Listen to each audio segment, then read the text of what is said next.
السلام علیکم ورحمۃ اللہ وبرکاتہ. خویندرونو، هر څوک چې په هر اداره کې یا په هر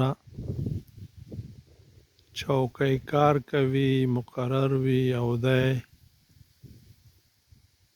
دې چوکۍ لپاره متخصص نه وي، دی او دی چې چا مقرر کړی دی په دې چوکۍ باندې د خدای، د ولس او د دې خاورې سره خیانت کوي، او خدای پاک به دې ته د ذرې ذرې د ده نه پوښتنه کوي او دی به جواب ورکوي. دا ځکه چې دی دا دنده، دا کار، دا خدمت یوازې د خپل ځان دپاره نه بلکې د ټول ولس او د دې خاورې دپاره کوي. کله چې دا متخصص نه وي، لکه ډاکټر چې شو، چې وایي نیم ډاکټر، نیم ملا د ایمان خطر او نیم ډاکټر د ځان خطر.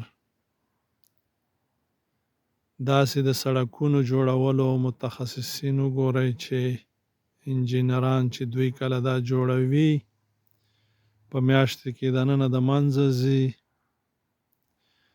همداسې د بندونو په دې باندې لګښت وشي، دا د ولس دی، په دې باندې وختونه مصرف شي، میلیونونه روپۍ ورباندې لګښت راشي، لیکن په ډېر لږ وخت کې د منځه لاړ شي. دا ځکه چې دا متخصص نه وي. همدغسې نړیوال اړیکې دي، همدغسې د معارف چې کوم وزارت دی، لکه نن چې زمونږ او ستاسو د خویندو لورانو په مخ باندې ښوونځي تړلي دي. په لسو کالو کې دننه دا ملک، دا هیواد، دا ولس غلام پاتې کېدی شي او د ګاونډیانو لاس ته به ناست وي. څه چې هغوی وایي موږ به یې کوو.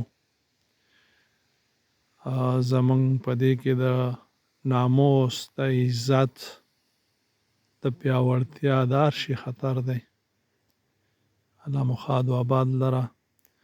په دې باندې باید فکر وشي، خبرې وشي او ډېر زر یو عملي قدم واخیستل شي.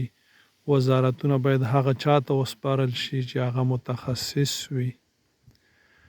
دینداري خپل شی دی، متخصصي خپل شی دی.